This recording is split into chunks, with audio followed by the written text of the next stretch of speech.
అందరికీ నమస్కారం అండి. Welcome to Venkata Siri channel. ఈ వీడియోని ఎండింగ్ వరకు చూసి నచ్చితే ప్లీజ్ లైక్ చేయండి. నా వీడియోస్ చూస్తున్నారు కానీ లైక్ చేయట్లేదు, ప్లీజ్ లైక్ చేయండి. వెంకట సిరి ఛానల్ని సబ్స్క్రైబ్ చేసుకోండి. నవంబర్ 15వ తేదీన కార్తీక పౌర్ణమి పూజా విధానం, అలాగే 365 ఒత్తులను ఏ సమయంలో వెలిగించాలి, కార్తీక పౌర్ణమి రోజు ఉపవాసం ఎలా ఉండాలి, ఉపవాసం లేకుండా 365 ఒత్తులను వెలిగించవచ్చా అనే విషయాల గురించి ఈ వీడియోలో తెలుసుకుందాం. మన హిందూ మతంలో పౌర్ణమికి ఎంతో ప్రాముఖ్యత ఉంది. అందులోనూ కార్తీక మాసంలో వచ్చే పౌర్ణమికి మరింత ప్రాముఖ్యత ఉంది. ఈ సంవత్సరం నవంబర్ 15వ తేదీన కార్తీక పౌర్ణమి వచ్చింది. ఈ కార్తీక పౌర్ణమి రోజున 365 ఒత్తులు ఏ సమయంలో వెలిగిస్తే పుణ్య ఫలితం వస్తుందో తెలుసుకుందాం. నవంబర్ 15వ తేదీన అత్యంత శక్తివంతమైన పవిత్రమైన కార్తీక పౌర్ణమి. ఈసారి కార్తీక పౌర్ణమి ఎంతో శక్తివంతంగా ఉండబోతుంది. ఎందుకంటే ఈ పౌర్ణమి వేళ 30 ఏళ్ల తరువాత శిష్య రాజయోగం ఏర్పడనుందని పండితులు తెలియజేస్తున్నారు. కార్తీక పౌర్ణమిని త్రిపుర పూర్ణిమ అని కూడా అంటారు. పురాణాల ప్రకారం ఈ పవిత్రమైన రోజున పరమేశ్వరుడు త్రిపురాసురుడు అనే రాక్షసుని మట్టుపెడతాడు. అందుకనే ఈ పూర్ణిమను త్రిపుర పూర్ణిమ అని కూడా పిలుస్తారు. ఈ పవిత్రమైన కార్తీక పౌర్ణమి రోజున ఉపవాసం ఎలా ఉండాలి, ఏమైనా తాగవచ్చా, గుడికి వెళ్ళి ప్రసాదం తినవచ్చా, ఈ విషయాల గురించి ఇప్పుడు మనం తెలుసుకుందాం. మన పురాణాల్లో కార్తీక పౌర్ణమికి ఎంతో అద్భుత శక్తులు ఉన్నట్లు, ఏవో తెలియని దివ్య శక్తులు మనకు అనుగ్రహాన్ని ఇస్తున్నట్లు పురాణాలు చెబుతున్నాయి. ఆ రోజుకి కొన్ని దివ్యమైన శక్తులు ఉన్నాయని మన పురాణాలు తెలుపుతున్నాయి. అద్భుతమైన కార్తీక పౌర్ణమి శుక్రవారం రోజు వచ్చింది. మనం ఎలా ఉపవాసం ఉండాలి, ఉపవాసం ఉన్న సమయంలో పాలు పండ్లు తినవచ్చా, అసలు ఈరోజు ఉపవాసం ఎలా చేస్తే ఆ మహాశివుడి అనుగ్రహం కలుగుతుంది, అలాగే అత్యంత పుణ్య దీపంగా చెప్పుకునే 365 ఒత్తుల దీపాన్ని ఏ సమయంలో వెలిగిస్తే 365 రోజులు దీపాన్ని వెలిగించినంత పుణ్య ఫలితం 100% కలుగుతుంది అనే విషయాన్ని ఈ వీడియోలో తెలుసుకుందాం.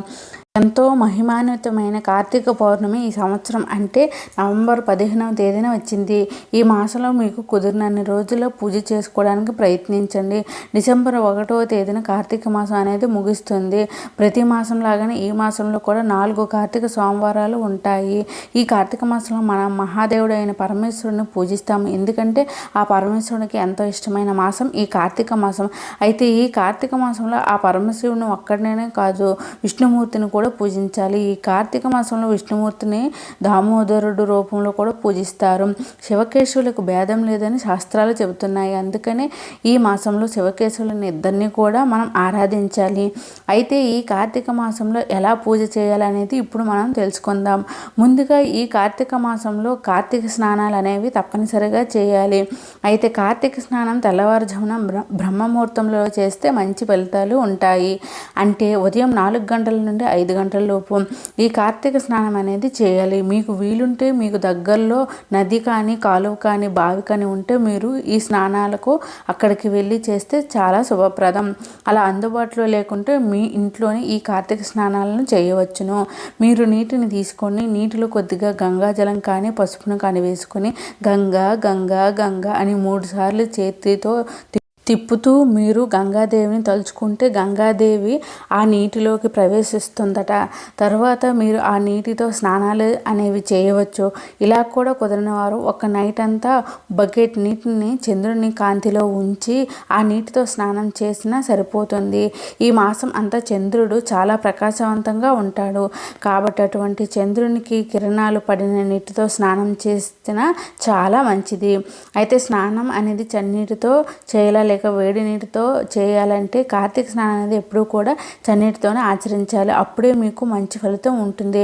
ఒకవేళ మీకు ఆరోగ్యం బాగోలేదంటే మాత్రం గోరువెచ్చని నీటితో స్నానం చేయవచ్చు, తప్పేమీ లేదు. గోరువెచ్చని నీటితో స్నానం చేసి మీరు పూజలు అయితే చేసుకునవచ్చును. అయితే ఈ మాసం అంతా కూడా రోజు తలస్నానం చేయాలంటే మగవారైతే ప్రతిరోజు తలస్నానం చేయాలి. అదే ఆడవారైతే రోజు తలస్నానాలు చేయకపోయినా పర్వాలేదు. 1, 2, 3 రోజులకు ఒకసారి తలస్నానం చేస్తూ రోజు మామూలుగా ఒంటికి స్నానం చేసుకునవచ్చును. అయితే తలస్నానం చేసేటప్పుడు షాంపూలు అవి వాడకూడదు అని చాలామందికి డౌట్ అనేది ఉంటుంది.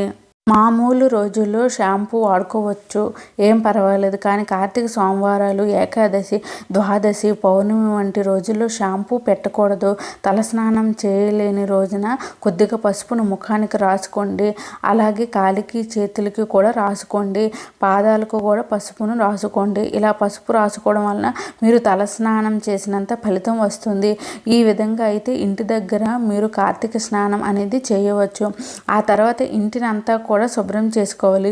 ఇల్లు వాకిలిని శుభ్రం చేసుకుని ఇంటి ముందు ముగ్గులు వేసుకోవాలి. అయితే ఇంట్లో ఉండేవాళ్ళు ఎవరు నిద్రలేవరు అనుకుంటే మాత్రం కనీసం మీరు పూజ చేసుకునే చోట, అలాగే ఇంట్లో హాల్లో మాత్రం తప్పకుండా మీరు శుభ్రంగా తుడిచి పూజా మందిరంలో ముగ్గులు పెట్టుకోవాలి. అలాగే ఇంటి ముందు వాకిలి ఉన్నవారు తప్పకుండా మీ ఇంటి ముందు ముగ్గులు వేసుకోండి. ఏ ఇంటి గుమ్మం ముందు అయితే ముగ్గు ఉంటుందో ఆ ఇంటికి లక్ష్మీదేవి వెనువెంటనే అడుగు పెడుతుంది. ఆ తర్వాత మీరు మొదట తులసి కోట దగ్గర దీపారాధన చేసి తులసిని ప్రార్థించి తులసి పూజ చేసి ఆ తర్వాత ఇంటి ప్రధాన ద్వారం వద్ద గుమ్మానికి ఇరువైపులా 2 దీపాలను వెలిగించాలి. అయితే ఆవు నెయ్యితో దీపారాధన చేయాలి. నువ్వుల నూనెతో దీపారాధన చేయాలా అంటే అది మీ శక్తిని బట్టి, మీ ఇష్టాన్ని బట్టి ఉంటుంది. రెండిట్లో ఏ నూనె దీపారాధనకు ఉపయోగించినా కూడా విశేషమైన ఫలితాలు అనేవి లభిస్తాయి. ఇలా మొదటి దీపారాధన తులసి దగ్గర చేసిన తర్వాత గుమ్మాల దగ్గర దీపాలు వెలిగించాలి. తర్వాత ఇంట్లో పూజ చేసుకోవాలి. ఇవన్నీ కూడా తెల్లవారకు ముందే చేయాలి. అంటే సూర్యుడు ఉదయించక ముందే మనం కార్తీక స్నానాలు, పూజలు, ప్రధాన ద్వారం దగ్గర దీపారాధన అయినా, తులసి కోట దగ్గర దీపారాధన అయినా కూడా ఇలా ఏవైనా సరే సూర్యుడు రాకముందే అంటే ఉదయం 5:30 చేస్తేనే మీకు మంచి ఫలితాలు అనేవి వస్తాయి. తర్వాత మీరు కోరిన కోరికలు త్వరగా నెరవేరుతాయి.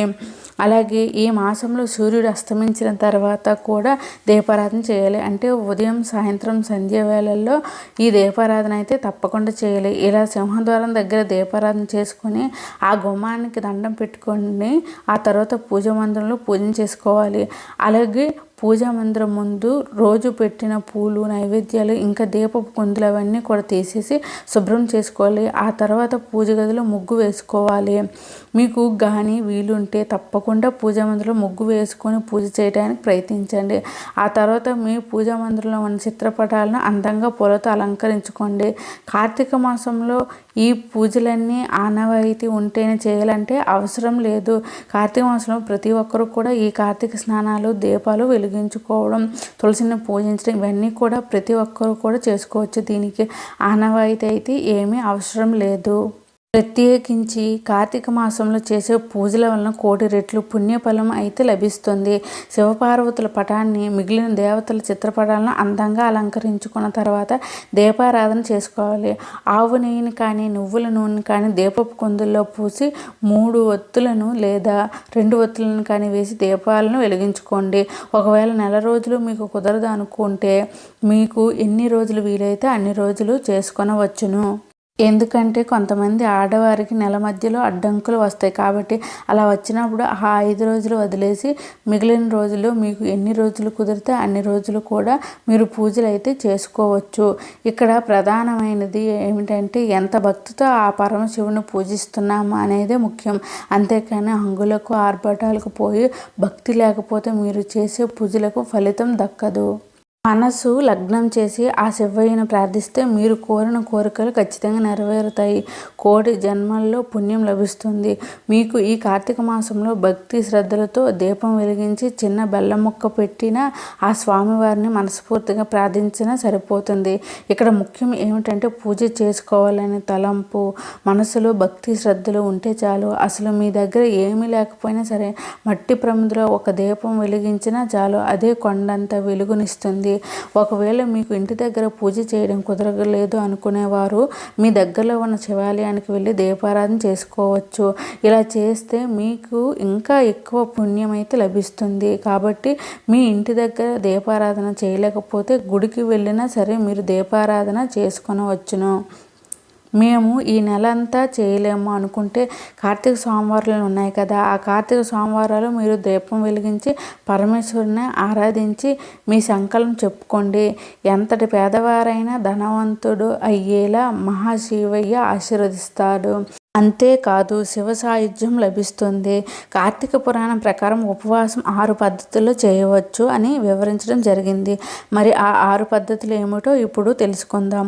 అందులో మొదటిది, శక్తి గలవారు కార్తీక పౌర్ణమి రోజు పగలంతా ఉపవాసం ఉండి సాయంత్రం పరమేశ్వరునికి అభిషేకం చేసి నక్షత్ర దర్శనానంతరం తులసి తీర్థం సేవించాలి. దీన్ని ఉపవాసం అంటారు. ఇది సాధ్యం కాని వారు రెండవది ఏకభుక్తము.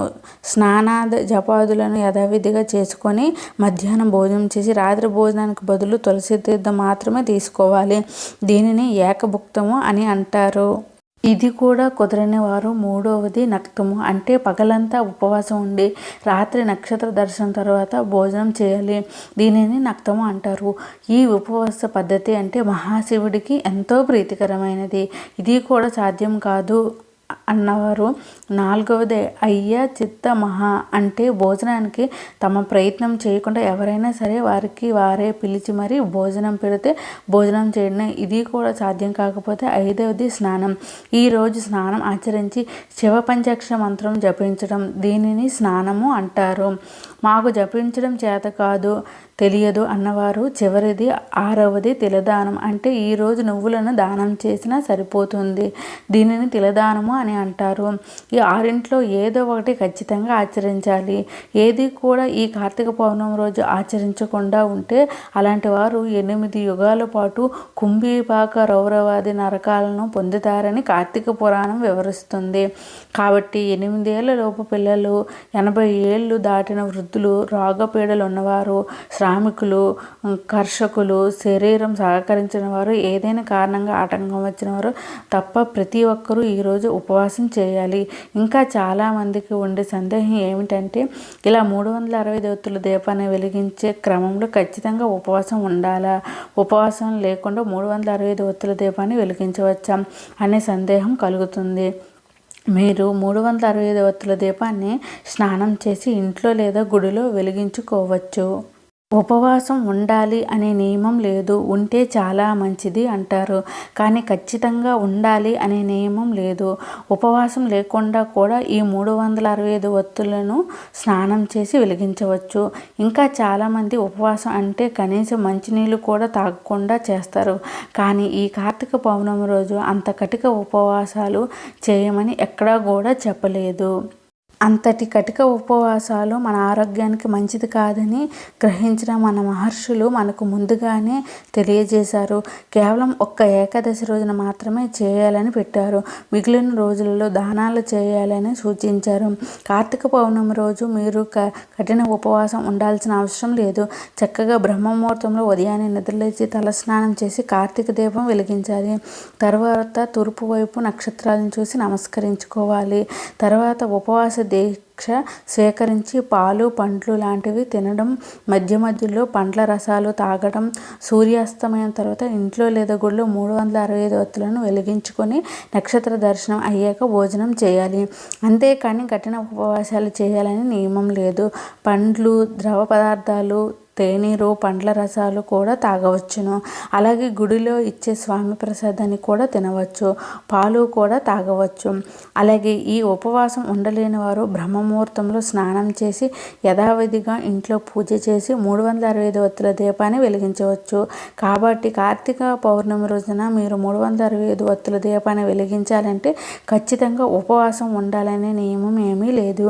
మీరు చక్కగా స్నానం చేసి నిరభ్యంతరంగా 365 ఒత్తుల దీపాన్ని వెలిగించవచ్చు. ఇదండి కార్తీక పౌర్ణమి రోజున పాటించాల్సిన విధి విధానాలు. ఉపవాసం ఎలా చేయాలి, 365 ఒత్తులను ఎలా వెలిగించుకోవాలి అనే విషయాలను తెలియజేశానండి. ఈ వీడియో మీకు నచ్చినట్లయితే ప్లీజ్ మీ శుతిమెత్తని చేతులతో లైక్ చేయండి. వెంకట సిరి ఛానల్ని సబ్స్క్రైబ్ చేసుకోండి. Thanks for watching.